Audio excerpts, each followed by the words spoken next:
Welcome back, my family. Before we jump into today's horror stories, don't forget to like, subscribe, and share this video with your friends and family. Your comments and likes really help YouTube push our video and show you even more stories. I'd also love to know, where are you watching from and what time is it there? Drop your answers and suggestions in the comments, and who knows, I might give you a shout out in the next video. Thank you for being here and for all your amazing support. I'll never forget the night Catherine Brennan's name first came across my radio.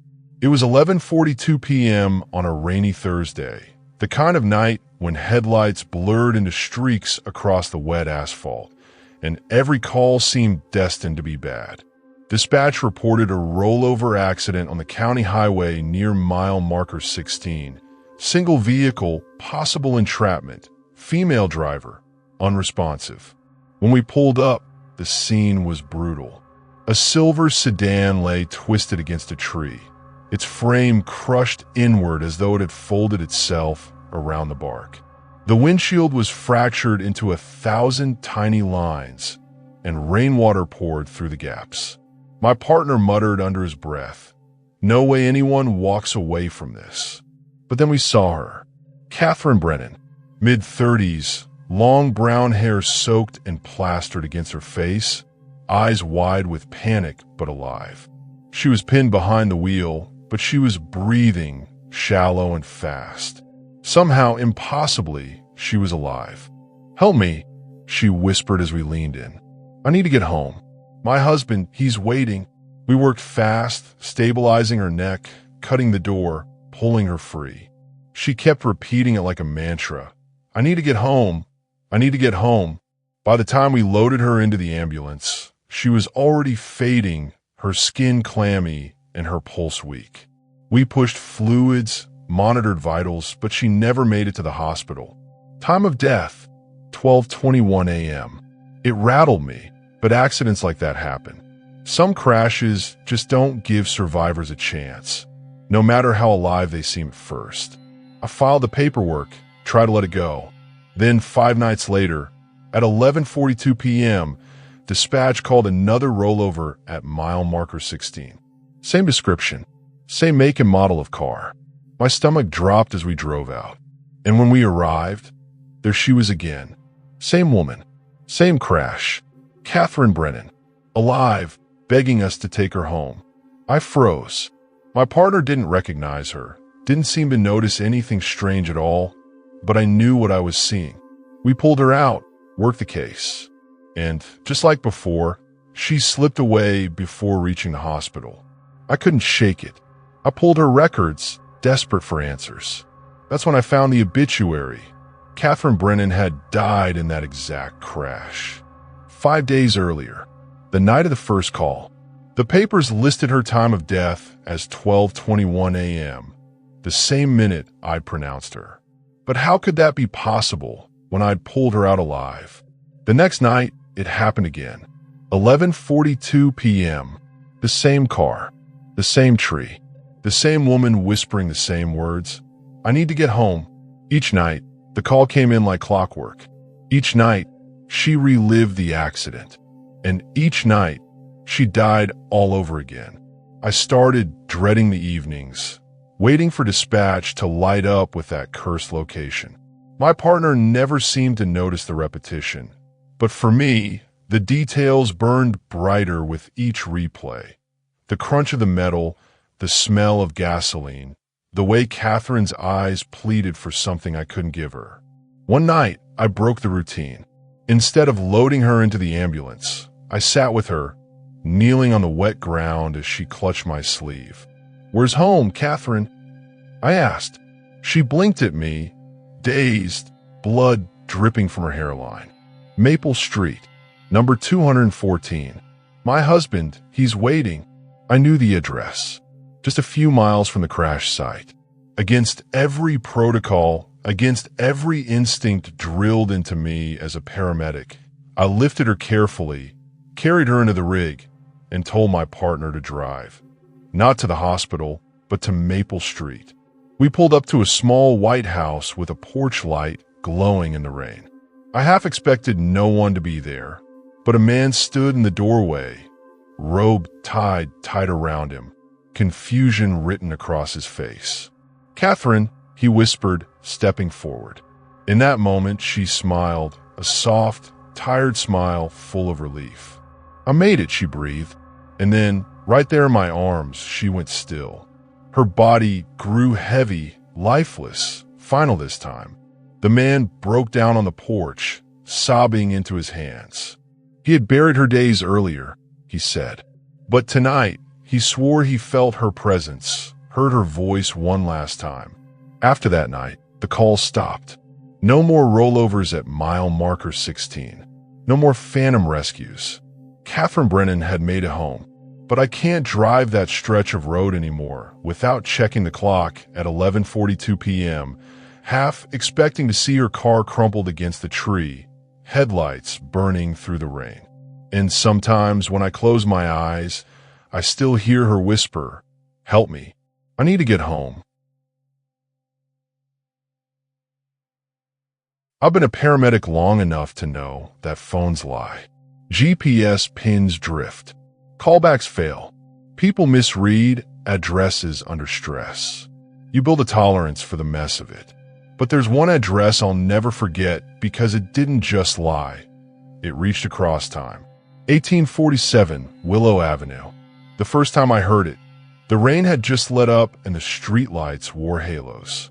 Dispatch came over calm, clipped.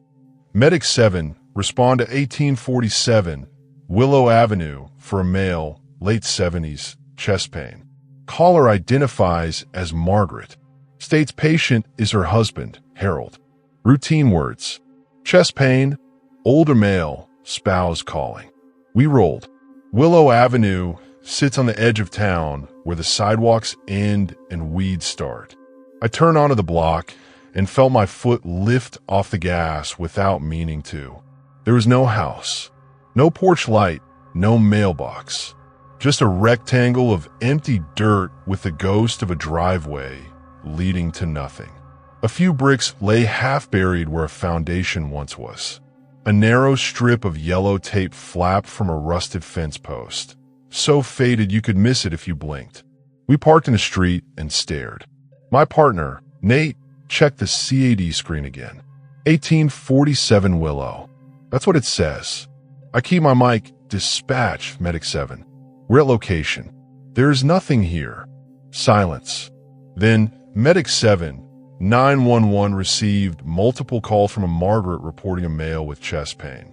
Callback attempt unsuccessful. Phone returns busy signal. Nate and I did a slow lap around the lot. In the mud near the curb, rebar poked up like ribs. A stray wind carried a faint odor I couldn't place at first. Damp earth with a bitter edge. Then it hit me. Not the fresh, wild smell of a campfire. The sour, clinging smell of something once lived in, burned to the bones. We cleared the call as unfounded and went back in service. It would have been a strange footnote in a long shift. Except 2 nights later, we got sent there again. Medic 7, respond 1847 Willow Avenue. Caller Margaret reports husband Harold is short of breath, diaphoresis. Historical cardiac problems. We arrived at the same empty lot. Same dark tree, line huddling around the back. Same decapitated driveway. I stood where a front door would have been and tried to imagine a living room, a sofa, a table covered in mail and pill bottles. It was like listening for a voice after it's already gone quiet. After the second false response, our supervisor, Torres, called us into the squad bay. He had a printed sheet in his hand, a short stack of CAD notes clipped to the top. He didn't sit. These are the last 2 call logs for 1847 Willow, he said. We traced the ANI/ALI, the phone data that shows the number and location. Both calls came from a landline registered to Harold J. Bauer. The number was deactivated in 2015. Nate frowned. Deactivated how? Service terminated, Torres said. House burned down that year. He slid a photocopy across the table. It was a newspaper clipping, Fire destroys home on Willow Avenue. 2 dead. I read the names twice.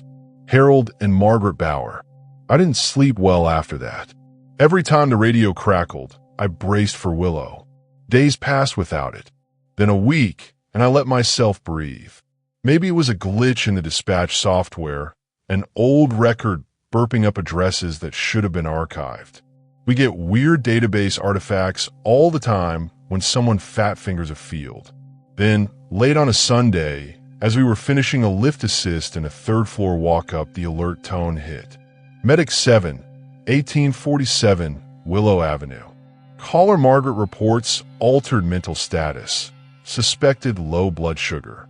Patient is Harold. My ears rang. We made the short drive in silence. The neighborhood was quieter than I'd ever seen it. No cars, no porch lights. Even the dogs kept to themselves. The lot looked exactly as it had before, only the weeds were a little taller, bending under the weight of dew. The air smelled clean, washed out by the evening, except for that faint, stubborn trace of old smoke that seemed to live in the dirt. I asked dispatch to play back the recorded call. "Stand by," the call taker said, and then the ambulance speakers filled with a woman's voice. It wasn't panicked. It was the voice of someone who had practiced staying calm in a storm. "This is 1847 Willow Avenue," she said.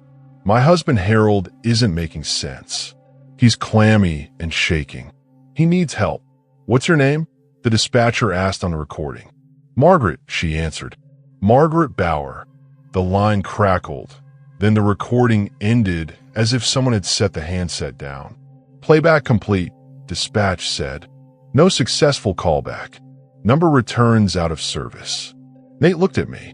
"We're chasing ghosts."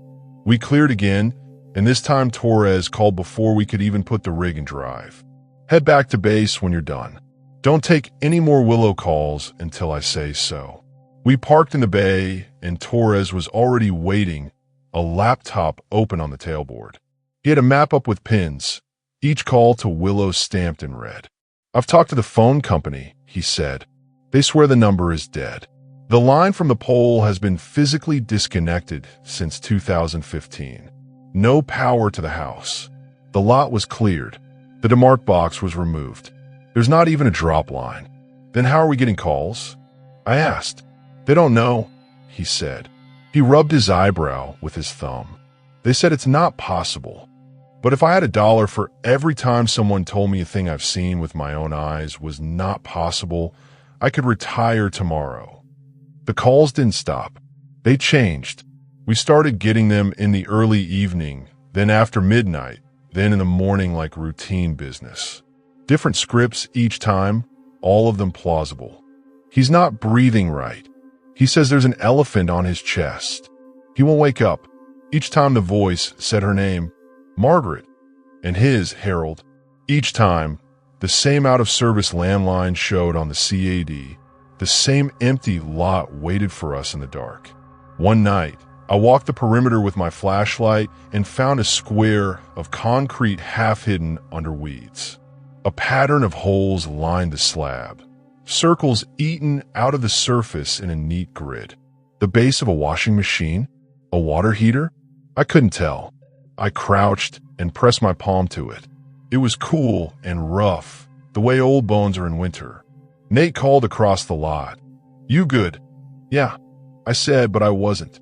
I felt like I was trespassing in someone's living room with my shoes still on. In the station, I started reading. Public records, fire reports, old news stories.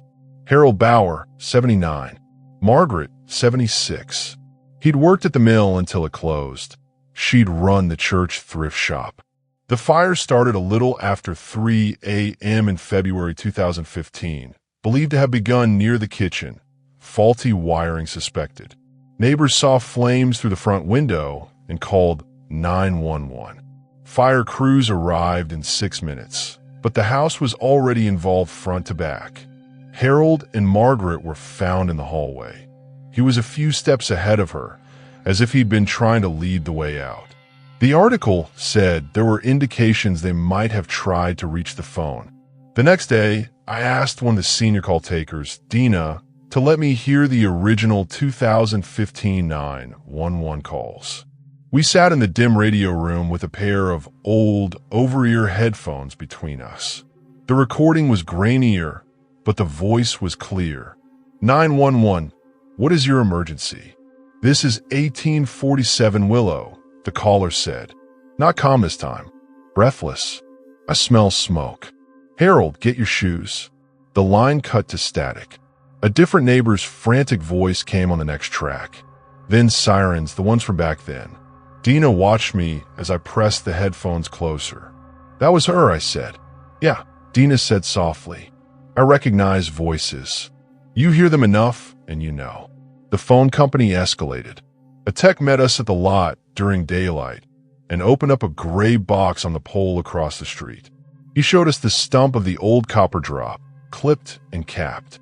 He signed a paper saying there was no service, no voltage, nothing. That night, the phone rang at dispatch again.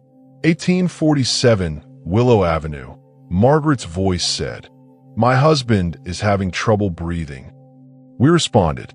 The lot watched us arrive like it had already seen everything. I stood where the kitchen might have been and spoke out loud before I knew I was doing it. "Margaret," I said, feeling ridiculous. "We're here." The wind moved through the high grass like a slow wave. For a moment, I thought I heard a woman answer, not in my radio, not in my ear, but just behind me. A shape of a sound. I turned too fast. Nothing there. The calls kept coming, and the dates collected like stones in my pocket. I marked each one. The days, the times, the words Margaret used. The emergencies she named always matched a real protocol. Chest pain, stroke, hypoglycemia, difficulty breathing. She never said anything that would be out of place in a textbook. It was as if she was memorizing our language to say the one thing she couldn't say then. Help. We started driving to Willow, even if we weren't assigned the call, just circling past as another unit cleared it. We never found footprints, no fresh tire tracks, nothing. Still, every time I stepped onto the packed earth, I felt the faintest warmth against my ankles, like heat that had sunk deep into the ground a long time ago and never fully left. On the anniversary of the fire, the radio stayed quiet. I went to the lot alone on my dinner break with a cup of coffee and stood at the curb. The sun was low and the world went gold. A robin hopped along the fence line and flashed its red chest like a warning. I pictured the hallway inside the old house, the framed photos, the worn runner on the floor. I pictured Harold steadying himself with one hand on the wall, Margaret a step behind, both of them turning toward the phone as the dark closed in. I didn't tell anyone I went there. It felt like a secret between us. Months passed, a year, then two. We stopped calling them glitches and started calling them Willow calls, like the way you refer to a relative by one name, because everyone already knows who you mean. New hires took their first Willow at 3 in the morning and came back quiet. Some joked. Most didn't. The last call came on a gray morning with thin rain that never quite decided to fall. It came from the same number, the same voice. 1847 Willow Avenue, she said. My husband Harold is very tired. He keeps asking for his slippers. He says he wants to sit by the window. What's your name? The call taker asked as always. Margaret, she said. There was a long sound then, not speech, like someone's breath slowly in and slowly out. He's a good man. The line didn't click off. It faded, like a radio station you're driving away from. By the time we arrived, the world felt still. The weeds were slick with dew. The concrete square shone. The smell of smoke was gone. I noticed that as soon as my boots touched the dirt. It had always been there before, a thread in the air, but now the wind carried only wet grass and the metallic scent of rain. I stood in the center of the lot and looked up. Clouds moved fast overhead, sliding past one another like ships. We didn't get another Willow call after that. Not that day, not that week, not that month. I watched the calendar without telling anyone why. It wasn't until I pulled the old newspaper clipping again, reading the date, that it moved from my chest to my tongue. 7 years. To the day. The call stopped exactly 7 years after Harold's death. When I realized it, I went to Torres. We didn't say much. He opened a drawer and took out a folded map he'd kept from a training he taught. Residential fires, response, and risk. He smoothed it on the table and circled Willow Avenue with a ballpoint pen. Some things take the time they take, he said. I asked Dina to play the last call again, even though I knew it would sound the same as it had the first time. We sat in the radio room in the blue light and listened to Margaret say her name and his. On the shelf above the monitors, someone had left a plastic angel from a Christmas decoration, its hands folded. The station's heating clicked on in the vents and made a small hollow thump. The empty lot at 1847 Willow Avenue grew over that summer. Queen Anne's lace, dandelions, a mulberry tree sending up brave shoots near the back. Sometimes we still drove past it on slow nights, not to look for anything, just to acknowledge the space. Once I saw a little bouquet there, daisies in a jelly jar, water cloudy, jar half buried. No note. We never figured out how a disconnected phone line made calls. The phone company sent engineers and wrote emails and eventually stopped returning them. The dispatch software vendor suggested archiving old records more aggressively, as if a ghost could be deleted by better storage practices. I used to believe the dead pulled you backward, into memory, into grief, into what-ifs. After Willow, I started to think some of them are pushing forward, trying to complete the unfinished half-step they were denied. Margaret learned our questions. She learned the names of symptoms, the way to frame urgency so strangers would come. She reached through whatever thin place exists between here and burned brick and held it open long enough for a voice to pass. The last time I stood at 1847, late in the day with bugs stitching the air, I thought I heard a window open. It was nothing. Of course it was nothing. There are no windows there. Only the place where one once would have been, and a view beyond it. On the way back to the station, the radio crackled, and my shoulders rose on their own like they used to when I expected Willow. But the voice that filled the cab was a different one, a teenager at a basketball court with a twisted ankle, and the world reminded me that most calls end with bandages and advice and people going back to their lives. Sometimes, though, a call ends with a silence that means something has settled. On our kitchen bulletin board at the station, there's a tack with nothing under it. No memo, no schedule, no phone number to call. I haven't told anyone I put it there after the last Willow call. I like to think of it holding a space that doesn't need paper to prove it exists. Phones lie, addresses change, lines get cut, but every now and then, a voice finds its way home anyway. And when it does, if you listen closely, you can hear the click of a handset finally set down for the last time. I used to think death was a clean line. 1 second you're here, the next you're not. Lights off, quiet, move the blanket to the chin. Call the time. I believe that because I needed to in my work. You learn to build hard edges around the worst moments or they leak into everything else. Then I started seeing the dead move.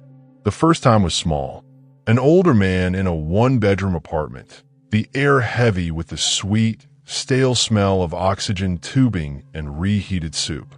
We worked him hard, compressions, meds, shocks. Nothing brought him back. In the emergency room, the physician looked at the flatline, checked the pupils, and said the words everyone dreads. Time of death. My partner began tidying the mess we'd made. Wrappers, gauze, a slick of saline on the floor, while I stood at the foot of the bed, catching my breath. That's when the man's chest rose. Not a little twitch. A slow, deep inhale that lifted his ribs and moved the blanket. "Hey," I said before I could stop myself. The nurse looked up. "You okay?" "His chest," I said. He just took a breath. She glanced at the monitor. Still flat. She lifted the corner of the blanket. No movement. She put her hand on his sternum and waited. "There's nothing," she said gently. "Agonal movement happens sometimes before, but not after. You're tired." I kept watching. For a long heartbeat, I thought I'd imagined it. But then his left eyelid cracked open a sliver, like a person waking from a nap. I saw the moist shine of the eye. It focused. I swear it focused right at me. "Do you see that?" I asked, my voice too loud for the room. My partner came to my side. "See what?" His eye. They both leaned in. The eye was closed. The man's mouth hung loose. The blanket didn't move. The monitor drew its thin, ruthless line. On the way back to the ambulance, my partner rubbed the sleep out of his face. "You've been running hot all week," he said. "Your brain is playing tricks." Maybe. I wanted it to be. The second time was a young woman found unconscious on a bathroom floor. Empty orange pill bottle in the trash. We did everything right, but sometimes everything right is still not enough.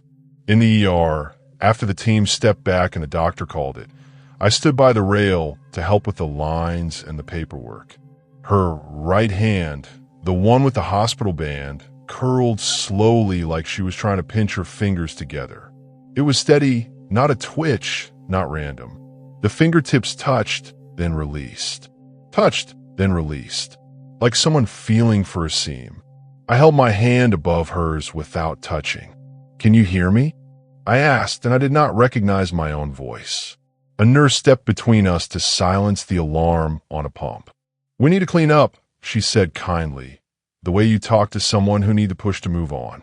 Her hand moved, I said. She glanced at the hand. "Nothing. Sometimes there's residual activity," she said. "It can be spinal. Reflex arcs. It's not a sign of life." I nodded like I believed her, and maybe part of me did. The other part, the part that had seen 2 dead people move in 2 days, did not. I started writing things down. Date, call type, where I was in the room, what I saw. I didn't show anyone the notebook. It felt like a diary you keep as a kid, the kind you slip between the mattress and the box spring, so your siblings won't find it. If I put it on paper, it would be real. If I told anyone, it would be crazy. The third time I asked for proof. We brought in a man who'd been pulled from a wreck. The ER turned into that machine. It becomes in trauma. Gloves snapping, voices stacking, lines going in a rhythm like a hive.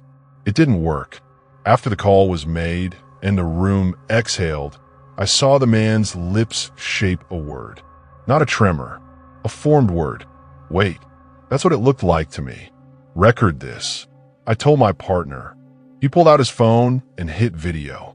I stood by the man's head and said, "Sir, if you can hear me, move your mouth again." He moved. I saw it. We played back the video.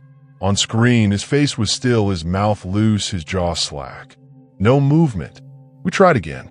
Same thing. I watched myself on the tiny screen, talking to a body that did not answer. But I had seen it. That night, I sat in my car when we got back to the station and didn't go inside. I listened to the ticking of hot metal cooling in the dark. I put my fingertips over my eyes and pressed until stars bloomed. When I stopped, the stars stayed. I thought about seeing a doctor and then decided I didn't want to become a story someone tells in a side room with the door half closed. The medic who cracked and started seeing things. The fourth time, I promised myself I would keep my mouth shut. It was a quiet, late hour in a quiet, late ward. A man in bed, overhead light off, the room lit by the sweet blue of the monitor glow and the hall light bleeding through the doorway. When the doctor spoke the time, I stood where the family would have stood if they'd been called in time. The man's right hand lifted and hovered, reached an inch toward me, then settled back on the sheet. I felt my chest go hollow, like something had been scooped out of me with a spoon. He was my fourth. By the 8th, I had a list. By the 9th, I had a name for it in my head. The after, not life, not reflex. The after, thin, quiet, and visible to me alone. It was around then that I started noticing a detail I had missed at first. A tiny symbol on a driver's license, a note on a chart, a conversation in a hallway between a nurse and a woman in a blazer from a different office. "He's a registered donor," someone would say, or "she consented to be a donor," or "the family has agreed." The 10th was an older woman with a knitted shawl still across her knees. The after was small, her fingers tapping 3 times against the sheet in a neat pattern like a code. When we finished in the room, I followed the woman in the blazer to the little family conference space near the elevators. I didn't give her a name in my mind. I just thought of her as the coordinator. Every hospital has one for organ donation. Calm eyes, warm voice, a binder that holds many kinds of grief. "Were you on this case?" she asked. "I brought her in," I said. "She's a donor?" "She is," the coordinator said softly. She indicated it on her license, and her daughter confirmed. "We'll follow the process." I went home and pulled out my notebook. I checked each entry. Every one of the people I had seen move was an organ donor. 14 names by the time I realized the pattern. 14 donors. 14 moments in the after. I opened the notebook to a clear page and wrote the number at the top, 14. I didn't write anything else for a long time. If you work in this world, you learn the terms. DBD, DCD, brain death, circulatory death, warm ischemic time. You learn them because they keep the work from being just a blunt instrument. They let us do hard things with care. I respect the work. I've seen what it gives to people who are waiting, and I've watched a bad day turn into a miracle in someone else's body. That is real. But after the 14th, I could not stop hearing the sound I heard by the bed when I was alone. It wasn't a voice out loud. It was like remembering a voice and feeling it still in the room. Not a word, a shape, a push. I try to break my own story. Reflexes, I told myself. Post-mortem muscle discharges happen. Nerves fire, and cameras miss small movements all the time. But cameras had caught flies landing on faces from across a room. They had caught dust drifting through a slant of light like slow snow. They should have caught an eye-opening. I considered that I was sick, that there was a shadow on my brain drawing lines that weren't there. I booked an appointment. I got the scans. The doctor showed me a screen full of grays and said there was nothing to worry about. Stress can do strange things, he said. Sleep can undo them. I nodded, then worked a 24-hour shift and slept badly on a plastic mattress that remembered everyone who had slept on it before. The case I can't shake came late in the year when the nights get early and the days leave without saying goodbye. A man in his 40s with a sudden hemorrhage. Machines breathed for him, but the tests were done and done again. No brainstem reflexes. No electrical activity. His family stood in a semicircle at the foot of the bed. Hands knotted, faces held still by effort. The coordinator stood with them. They had chosen donation. Not a small choice. Not small courage. We were there for support, for logistics, for the little things that need doing when big things are happening. The room held that quiet you only hear in hospitals at certain hours, a quiet full of hums and distant shoe squeaks and the soft call of a monitor far away. I stood by the head of the bed, alone for a moment while the family stepped into the hallway to sign the last paper. The man's eyes opened, both of them, fully. They were the kind of brown that looks black in a dim room, and they looked at me. I reached for the rail to keep from taking a step backward. "It's okay," I said, and I don't know why those were the words that came out. "I'm here." His eyes filled, and a single tear tracked to the corner and hung there, fat and bright, then soaked into the pad beneath his temple. The monitors did not change their tune. The machines did not notice. The camera in the corner stared dumb as an eye. The door opened behind me, and the family came back in. And as soon as they were in the room, his eyes were closed again, the tear gone, the line of his mouth slack and strange. I thought about shouting. I thought about saying, wait, he's still here. But I had tried that in smaller ways before and learned there was no way to make someone else see what I saw. I had the weirdest thought I have ever had in a hospital, that if I said it out loud, I might steal something from him. That this moment, whatever it was, belonged to him.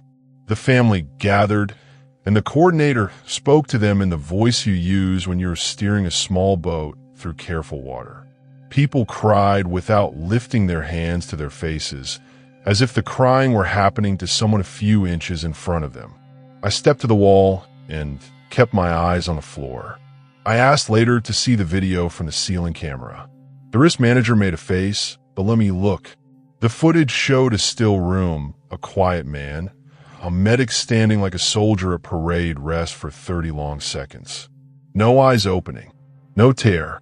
I watched myself watch nothing, and it made me feel like I'd split into two people, the one with a notebook full of ghosts and the one in the video with empty hands. I started a small ritual after that. I didn't ask permission because I didn't want anyone to say no. After the time was called, after the last numbers were written on a clipboard, I would find a way to be alone for a breath or two, and I would say, out loud but very soft, I see you. Sometimes I added, thank you.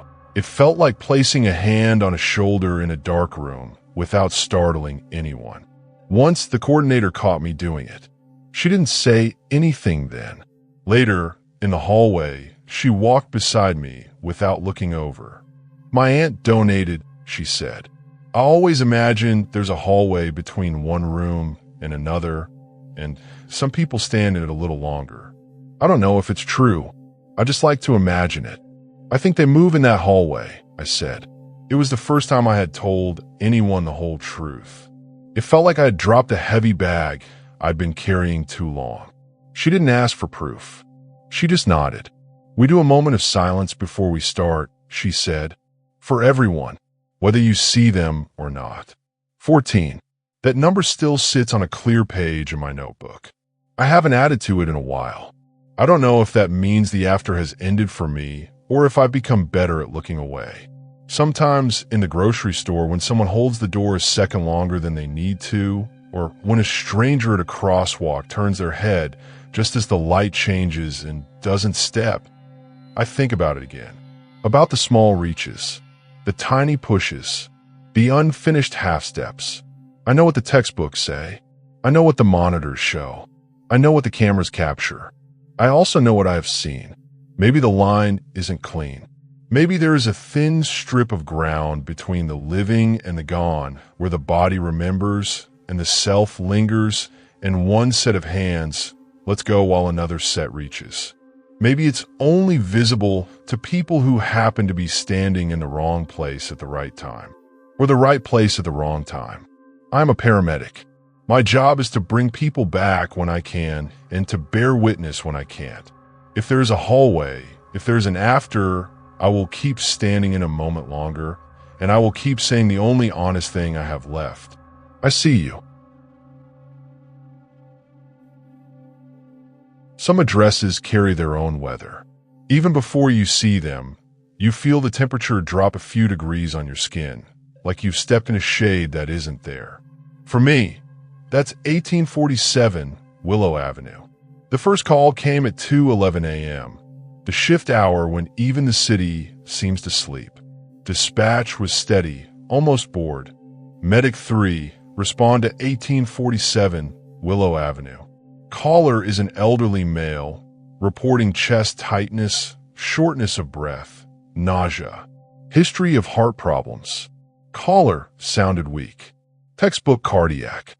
I repeated the address back and hit the lights. Willow Avenue ran out past the old rail spur, where houses thinned into long lots and chain-link fences leaning at tired angles. We rolled up on the numbers, 1843, 1845, and then stopped where 1847 should have been. The house was there and not there. A sagging porch, windows boarded, a front door layered with dull, flaking paint like old scales. Weeds pushing through what used to be a path.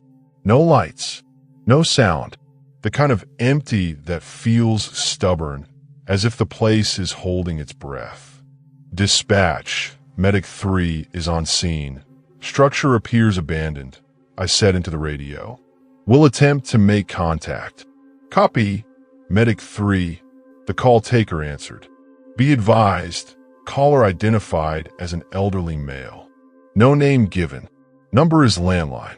Attempted callback returns fast busy. I knocked on the door anyway. It answered with a hollow thud. I tried the handle. Locked. The porch smelled like wet wood and dust. My partner, Jess, did a slow sweep with her flashlight across the front windows. Plywood stare back. Neighbors, she asked. Across the street, a curtain tip lifted and fell. I walked over. An older woman cracked her front door 2 inches and kept the chain on. We got a call from 1847, I said, pointing. Did you see anyone go in or out? She shook her head. Nobody's lived there in years, she said. Foreclosure. Before that, an old man. Lived alone. Always waved when he checked his mail. She paused. You're wasting your time, son. We still did what we could. We circled the house with flashlights. Behind the back steps, I found a hole in the boards big enough to crouch and look in. My light picked out a thin room. Peeling wallpaper, a toppled chair, a square ghost on the wall where a picture used to hang. In the corner, a phone jack sat by itself, beige plastic with no cord plugged in. The plate was cracked. The screw head was rusted. The radio hissed softly. Medic 3 status? Scene secure, I said. No patient found. We cleared. I wrote no patient contact in the EPCR and clicked through the prompts with a small, silly feeling of guilt, like I owed someone an apology I couldn't deliver. 2 nights later, the address came again. Medic 3, 1847, Willow Avenue. Elderly male reporting chest pain radiating to left arm.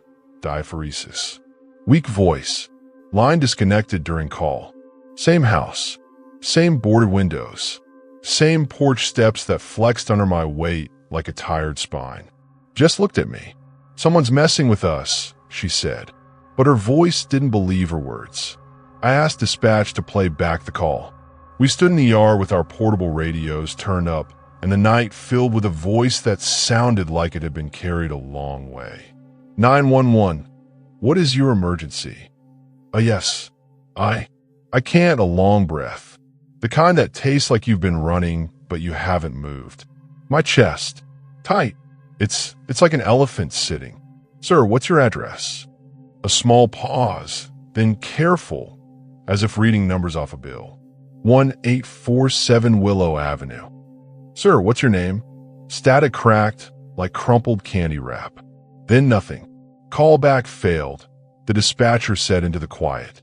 I walked the perimeter again. At the side of the house, near what might have been a kitchen window once, the weeds thinned into a bald patch of dirt. My boot hit something hard. I knelt and brushed away the dirt. A little brass rectangle winked. I pulled it free and wiped it on my pant leg. It was a mailbox nameplate, thin and bent, the letters punched through. Hutchkins. Jess leaned over my shoulder. That ring any bells? Not yet, I said, but the name sat in my mouth like a weight. Back at the station, the supervisor, Alvarez, met us in the bay with a folder in his hand. You two keep drawing Willow, he said. I pulled what I could. Inside the folder, a property record, a utility shutoff notice dated 6 years back, a grainy photocopy of a police report.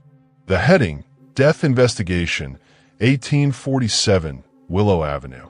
The narrative was short.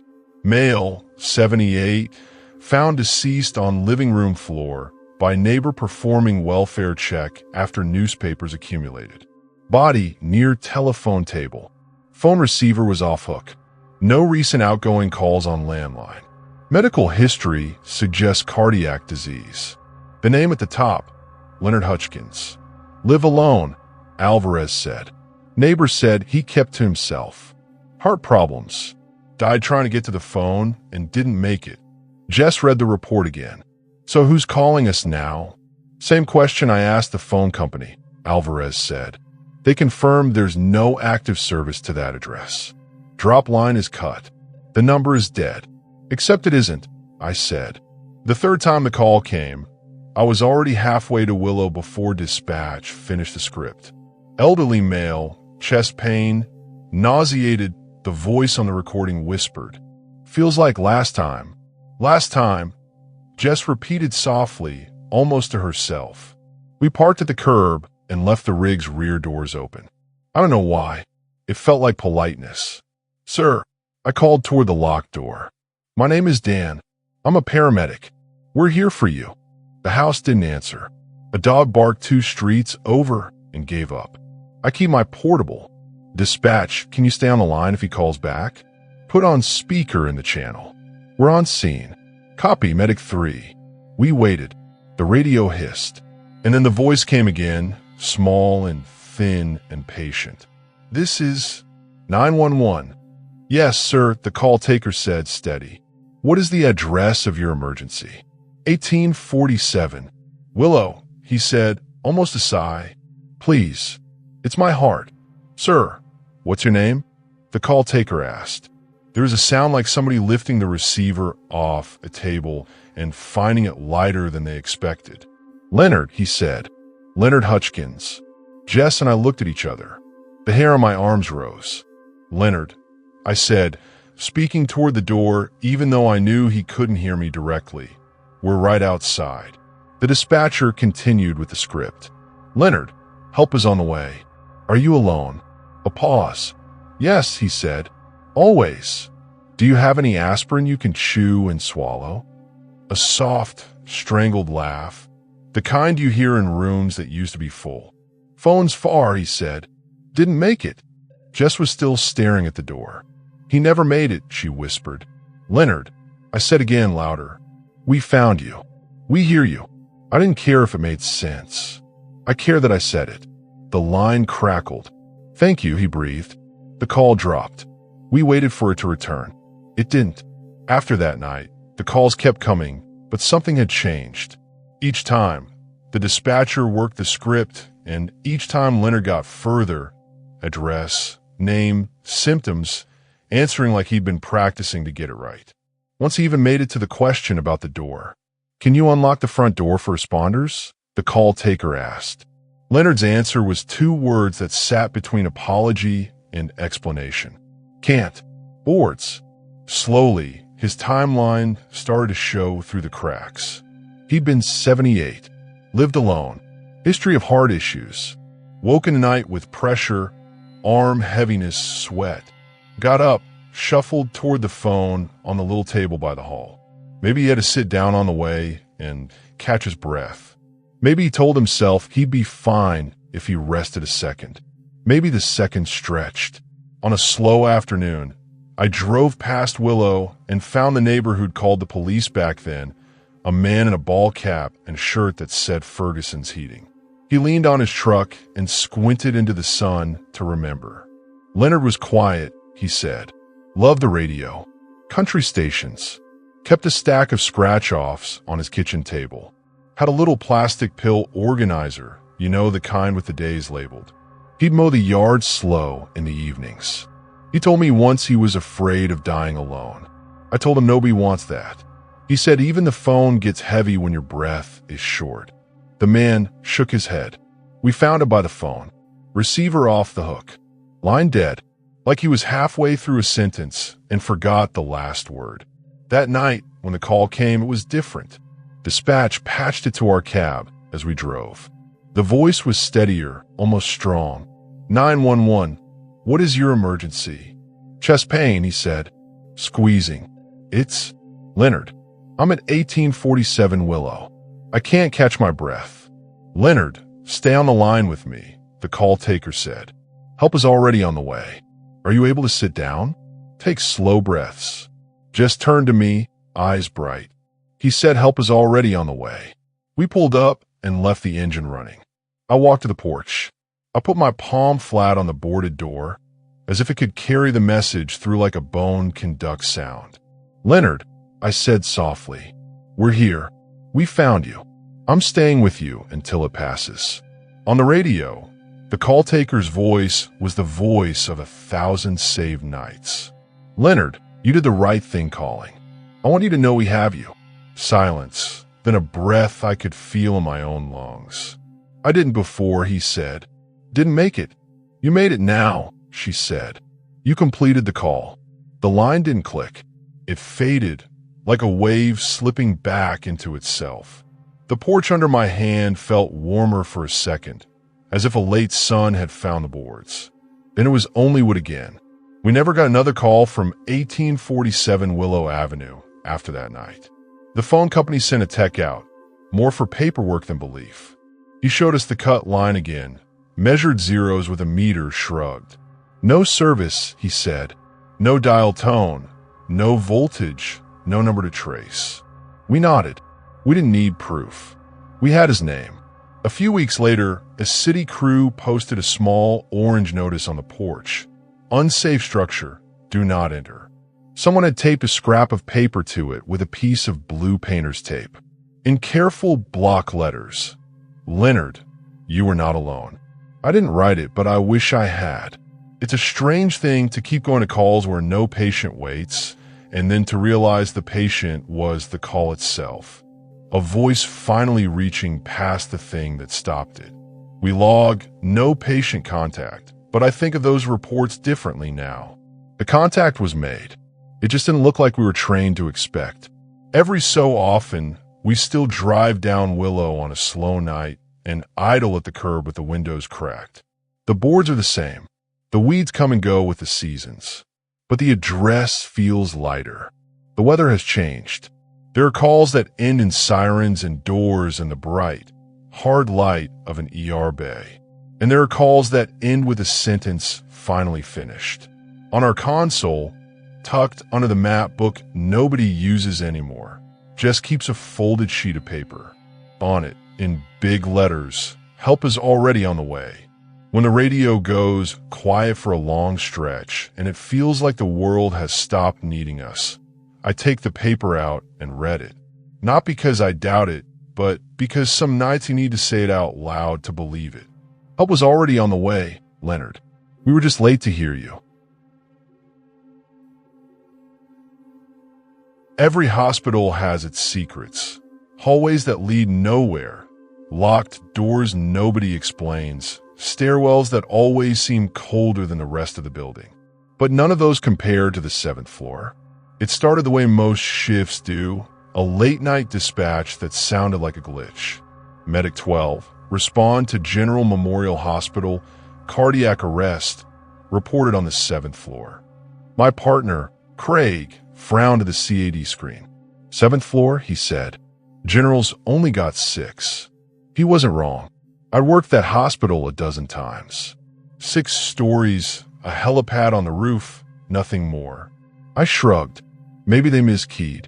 We'll check in with security. We rolled up to the ER bay, grabbed our bags, and went in.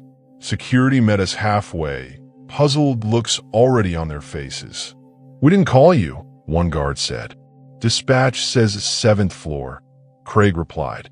The guard frowned. "There is no 7th floor." The charge nurse backed him up. "No codes running, no calls placed. We cleared the call as unfounded and went back in service." Weird, but hospitals are chaotic. Mistakes happen. The next night, it happened again. Medic 12, respond to General Memorial Hospital, cardiac arrest, 7th floor. We went anyway. This time, when we walked in, the overhead PA system chimed, "Code blue, 7th floor." Clear as day. Staff froze mid-step. I caught one nurse's eyes widen before she turned away like she hadn't heard it. Craig leaned close to me. "Did you hear that?" "Yeah," I said. "So did they." We checked every floor. 6. Nothing more. The stairwell went from 6 straight to roof access. The elevator buttons stopped at 6. But the overhead call echoed in my head, too specific to be random. After the second false dispatch, I started digging. Old news archives, hospital board minutes, whatever scraps I could find. That's when I found it. July 1987. A summer storm. The city lost power during a heat wave. Backup generators failed. On the 7th floor, back then, it was long-term care. 43 patients died in the dark. No ventilators, no cooling units, no monitors. Staff did what they could, but the floor turned into a tomb before the power came back. The hospital quietly sealed it off. They walled up the elevator shaft, closed the stairwell access, renumbered the floors so nobody would ask. 6 became the top. 7 vanished. Officially, it never existed. Except it did. The 3rd time we were dispatched there, Craig refused to go in. "We'll clear from the bay," he said. "I'm not wandering a ghost floor." But I couldn't help myself. I went in alone. Past the ER desk, up the stairwell to 6, then the extra set of doors chained shut where the 7th should have been. Cold air leaked through the crack, smelling faintly of mildew and dust. My radio crackled. A voice came through, weak, labored, "Help. Room 717. Can't breathe." I froze. It wasn't dispatch. It wasn't Craig. It was too close, like someone whispering into my ear. "Who is this?" I asked, my hand shaking as I keyed the mic. No answer, just the hollow echo of someone coughing, fading. When I came back down, Craig took one look at me and said, "You heard it, didn't you?" I nodded. "Room 717. He swore under his breath. They don't even make rooms with that numbering anymore. After that night, the calls kept coming. Always the 7th floor. Always the same script. Cardiac arrest, difficulty breathing, chest pain. And always patients who weren't there. I learned that the dispatch entries weren't coming from live operators. They were phantom entries generated from user accounts that had been deactivated decades ago. Names of dispatchers long dead. The IT department swore it was a glitch, some database corruption spitting up old data. But every phantom entry had a current timestamp. The system wasn't recycling history. It was creating new calls from nowhere. One night, the hospital paged us directly, panicked. "We're hearing code blue calls from the overhead," the charge nurse admitted. "But we can't stop them. They're not in the system logs, but they're coming through the speakers." We stood in the hallway together when the chime rang out. Code blue, 7th floor. The nurse paled, clutching her badge like a rosary. "You hear it too, right? Please tell me you hear it." Craig muttered, "Everyone hears it. That's the problem." I asked her, "What happens if you answer it?" She shook her head. "Nobody's ever tried." So I did. That night, I rode the elevator up to 6 and stood at the chain door. "Code team on scene," I said out loud. "What's the room number?" The air grew cold enough that my breath clouded.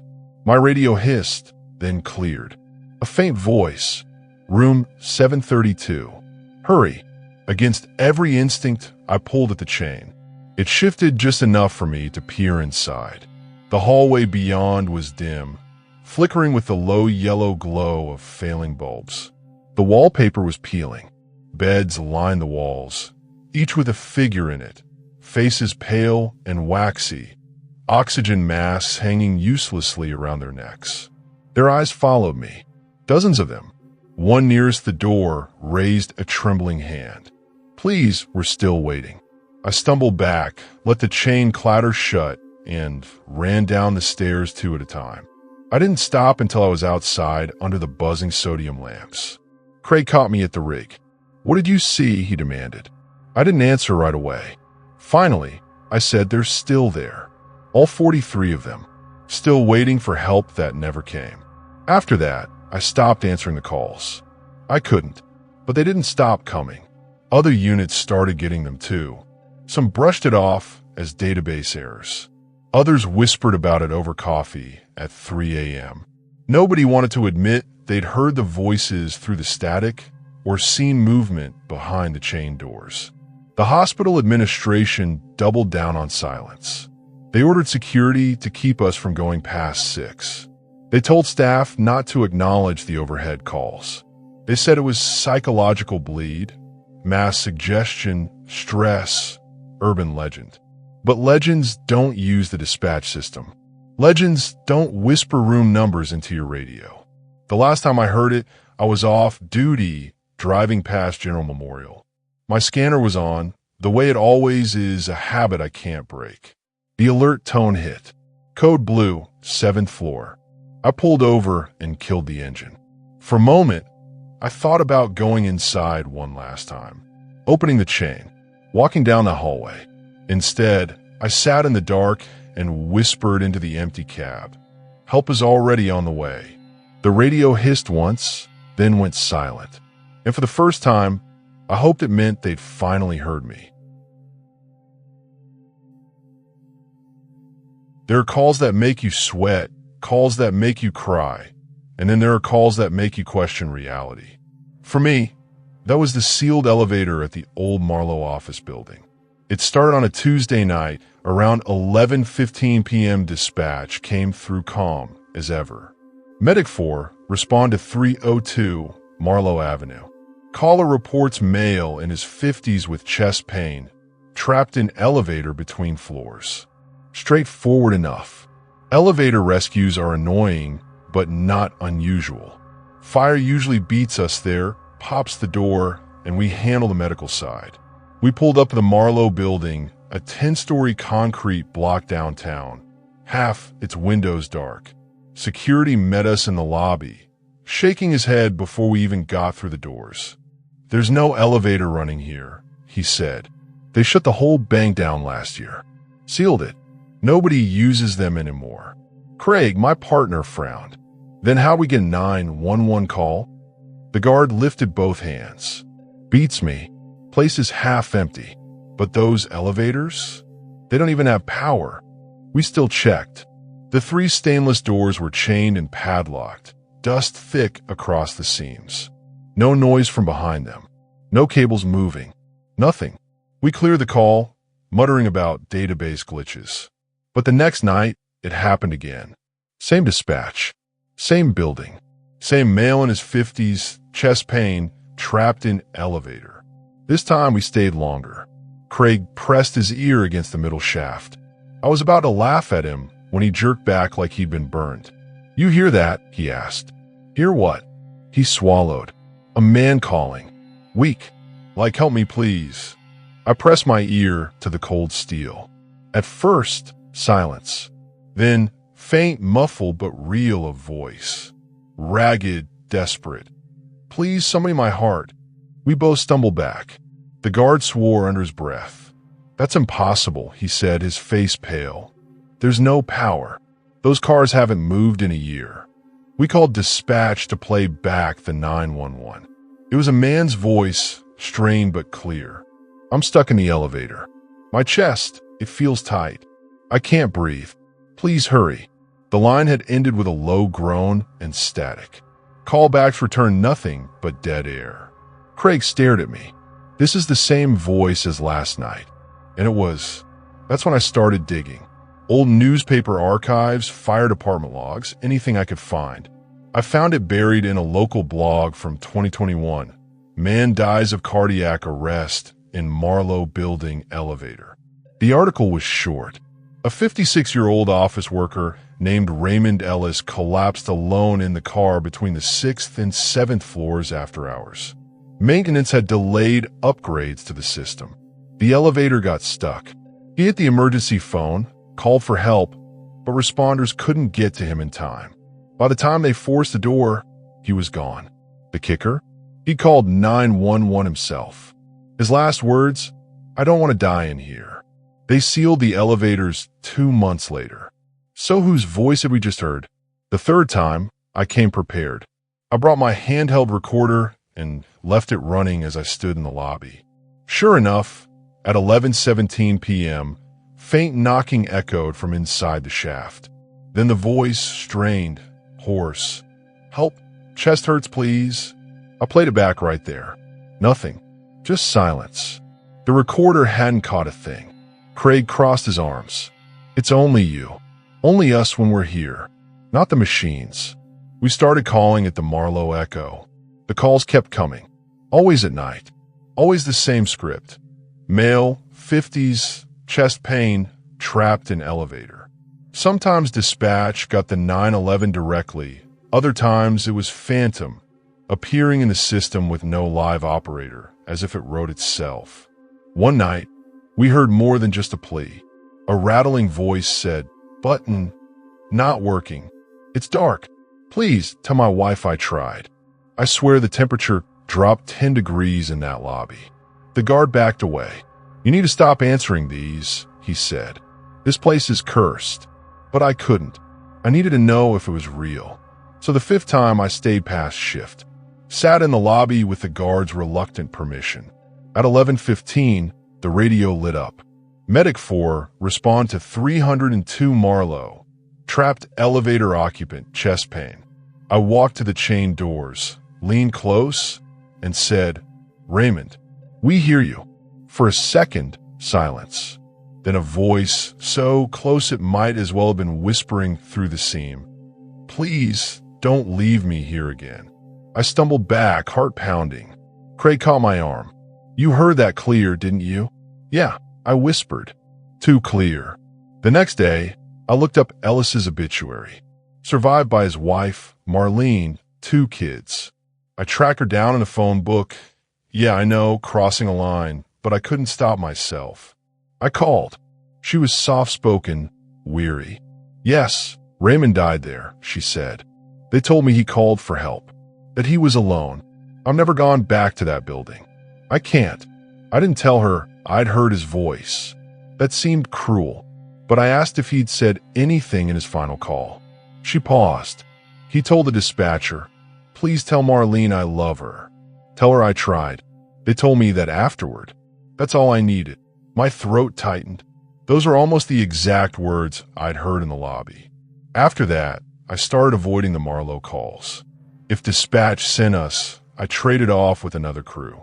I couldn't keep listening to the same man die over and over, caught in an elevator that didn't run. But the voices didn't stop.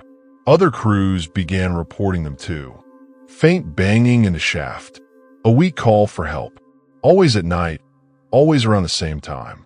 Then one night, a rookie crew answered a Marlowe call and swore they saw something. As they walked past the chain doors, the middle elevator lit up.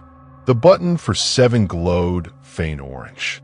The doors rattled, shuddered, like something inside was trying to push them open. They ran before it finished. After that, the city boarded the whole lobby. No access. The building went up for redevelopment. But the dispatch calls? They still pop up once in a while. Last month, I was driving home, scanner on, when I heard it again. Medic 4, respond to 302 Marlowe Avenue. Male in his 50s, chest pain, trapped in elevator. The voice on the tape was as raw and desperate as ever. I pulled over and sat in the dark, gripping the wheel so tight my knuckles ached. Finally, I whispered what I wish someone had told him that night in 2021. "You're not alone, Raymond. We hear you. We always hear you." The scanner hissed, then went quiet.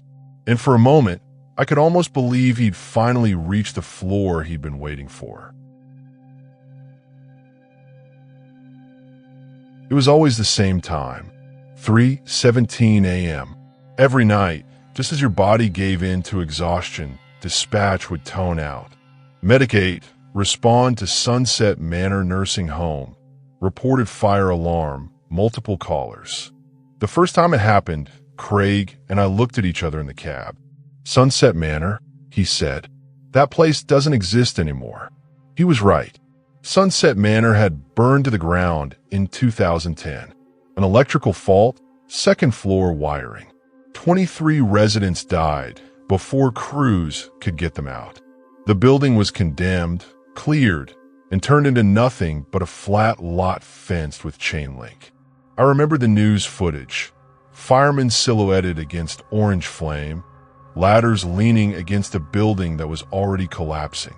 I'd been a rookie then, too green to be on the call, but I never forgot it. So why was dispatch sending us there 15 years later? Still, protocol is protocol. We rolled anyway. When we arrived, the lot sat silent under the moon, weeds pushing through cracked pavement. A broken sign leaned sideways, half the letters missing.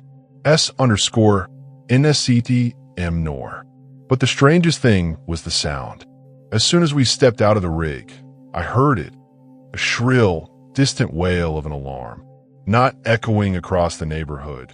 Not shaking windows, but faint like it was happening behind a wall that wasn't there anymore. A fire alarm that shouldn't exist. Craig shook his head. No way. Then my radio crackled. Dispatch patched through a caller.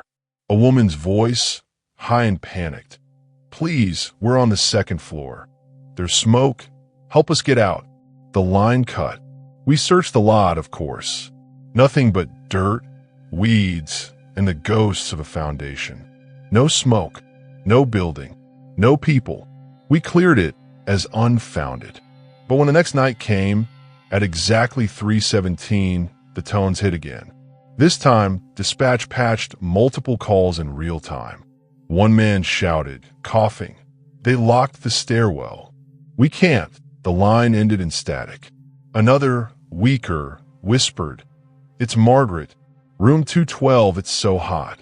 Craig and I just stood there in the empty lot.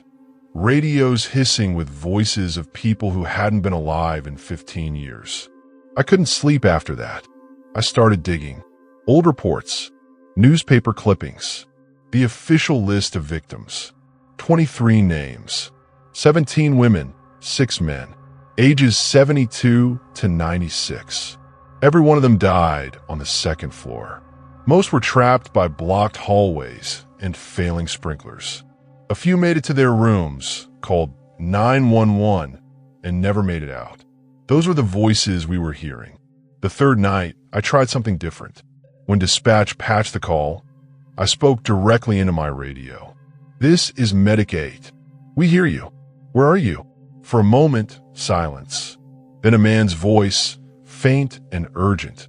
Room 218. Smoke everywhere. Please hurry. Craig's face was pale in the dashboard glow. He doesn't know, he whispered. He thinks it's still happening. I keyed the mic again. We're here. We're outside. You're not alone. The line cut. Every night after that, new voices came. Sometimes male, sometimes female. Sometimes they coughed until they could barely speak. Sometimes they begged us to tell their families they loved them. Sometimes they simply asked, "Are you coming?" And always at 3:17 a.m., the calls became something of a legend in the department. Crews started refusing to take them, handing them off with nervous jokes. But we all knew it wasn't funny. It was the same 23 people, still calling for help 15 years later. One night, I walked the lot alone while Craig stayed in the rig.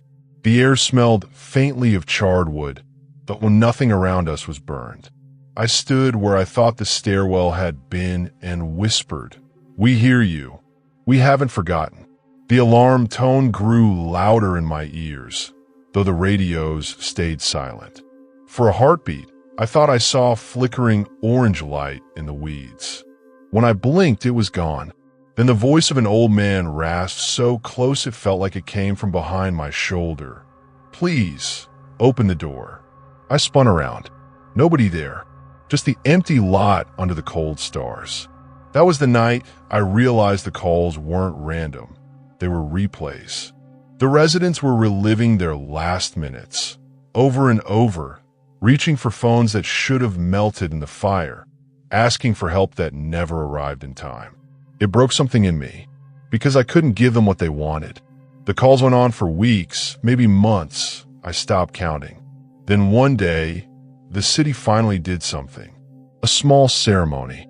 They installed a memorial plaque on the chain-link fence at Sunset Manor's old lot.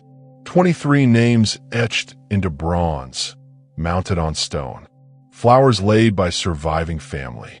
A chaplain reading prayers into the cool morning air. That night, I waited for 3:17.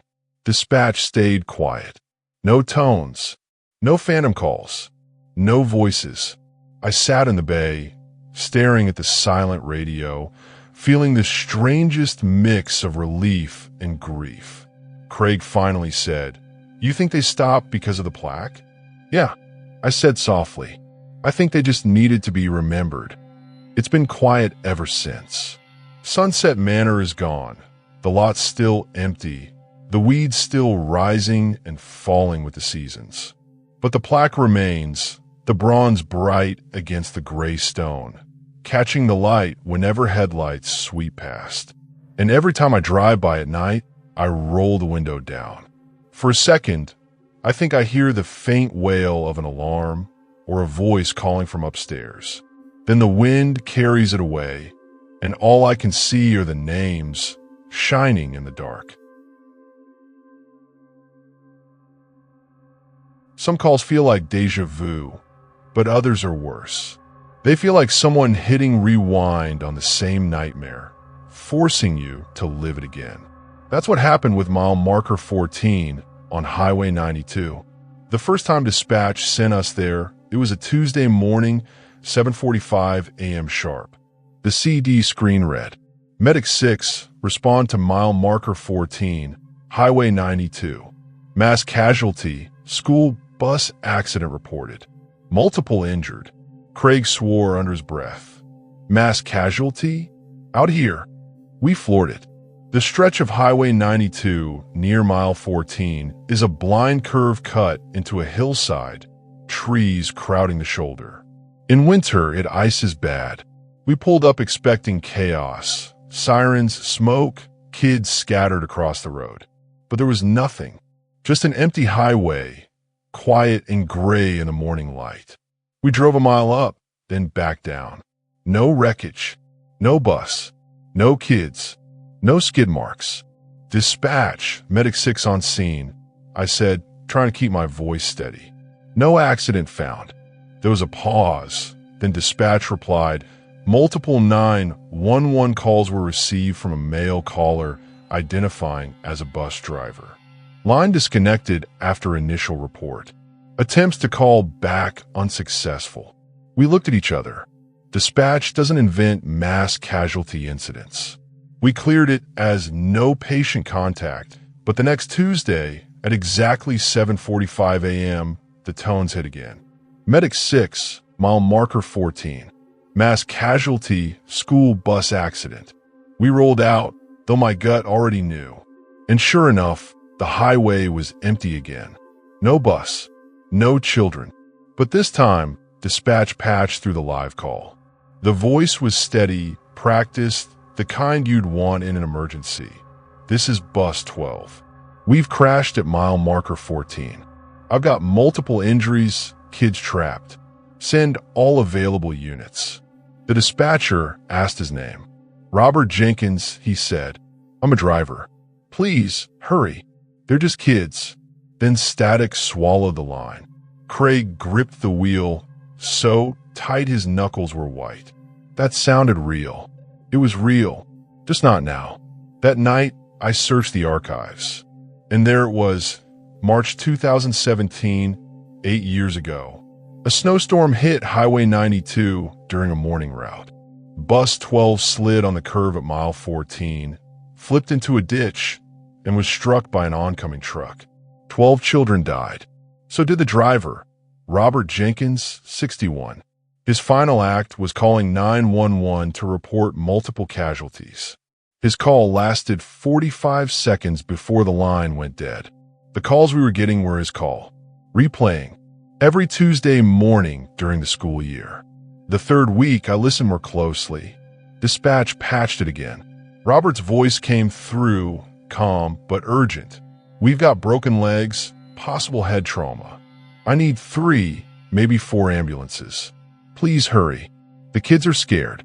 I sat in the rig, frozen, because those details, those injuries, matched the 2017 coroner's report. Word for word. Craig finally whispered, he's still driving that bus. Every week. From then on, I dreaded Tuesdays. Because I knew at 7:45, we'd hear it again. And every time, I wanted to answer him. One morning I did. When the call came through, I keyed my mic. Robert, this is Medic 6.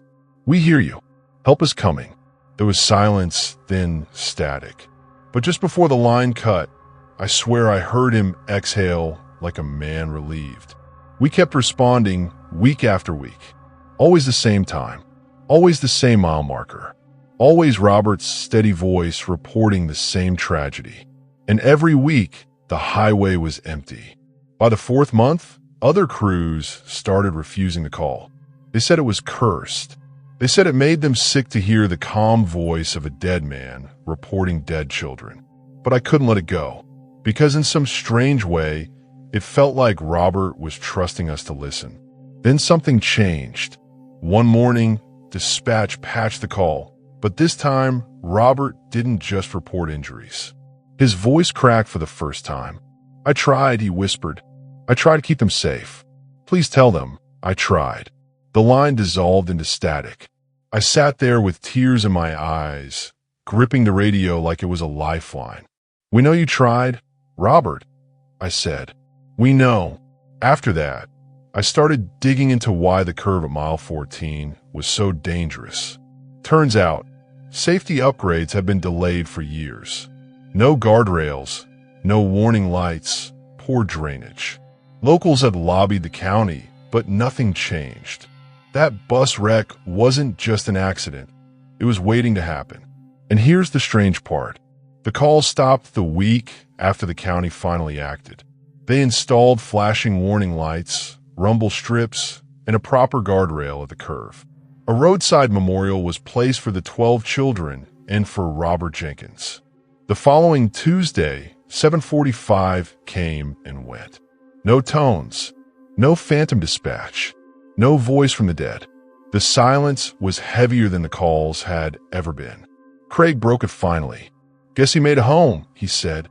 I nodded, staring at the curve as we drove past. The new guardrails gleamed silver in the sun. For the first time, mile 14 felt like a safe stretch of road. But I'll never forget Robert's voice. Calm, professional, brave, a man doing his duty, even in death. And sometimes when I pass that memorial on Highway 92, I roll the window down and whisper into the wind. "Message received, Robert. You're not driving alone anymore.